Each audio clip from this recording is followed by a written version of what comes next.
Everyone loves Vampire Survivors, right? The therapeutic action of mowing down thousands of enemies while steadily getting more powerful? For many of us, it never gets old. But as we've seen in another recent Nindie Nation video that you people will not stop watching, there is no Vampire Survivors on Switch. And while that last video poked fun at a cheap wannabe ripoff, today we've got the opposite. A brand new release complete with its own spin on the formula, and for $3.99, I think Void Scrappers is a game most of you should consider adding to your Switch library.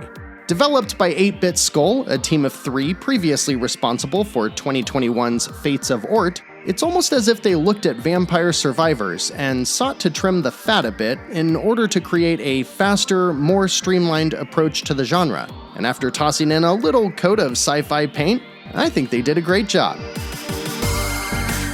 Before its Switch release on March 3rd, 2023, I bought Void Scrappers through Steam Early Access, back when I was seeking out anything that even remotely resembled this latest auto-roguelike trend. So here's what you can expect, and why I think this happens to be among the best in the genre. Eschewing combat on foot, Void Scrappers instead places you in one of a dozen or so different ships. Combat is still automatic, so your role remains focused on moving around the field trying to avoid collisions, but right out of the gate it is noticeably faster, with visuals that are easy to read and music that I've still yet to grow tired of. Structurally, there's a couple of different things going on here, including 3 different types of currencies. As you destroy enemies, they drop scraps which you'll pick up to fill the big progress bar at the top of the screen. The upgrades from scrap mostly modify things like how you gather scraps, defend yourself, or how your weapons behave. As you play, a threat meter will consistently increase, throwing more and more enemies at you, and every few levels you'll get a boss.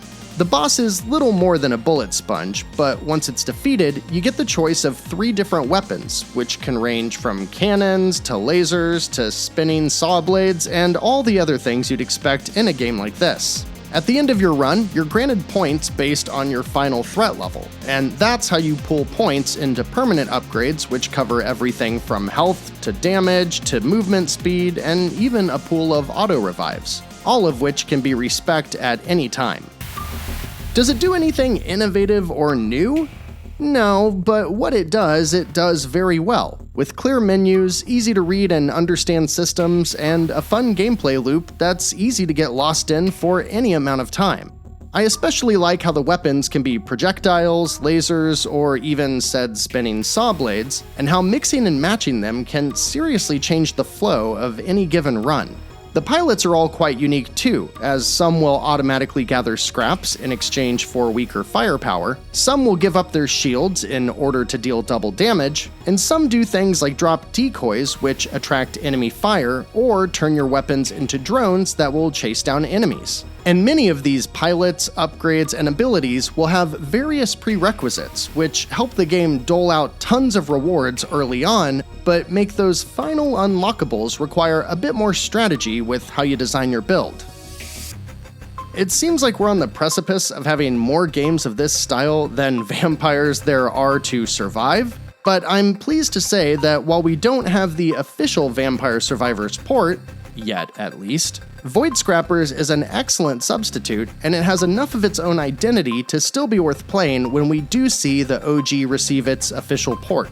At only $3.99, it's hard to imagine anyone not having a good time with this one. So dive in, gather all the scraps, and let me know in the comments if you've figured out how to defeat the final boss. Nindie Nation is your weekly dose for everything independently developed for the Nintendo Switch, including a show every Wednesday touching on the notable new releases of the week, as well as our Nindies at Night stream every Thursday.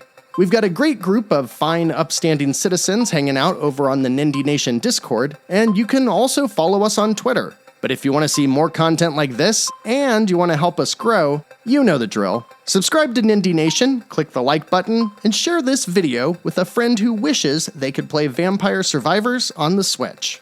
Until next time, citizens, I'm Jeff. This has been another Nindie Nation video, and thank you for watching.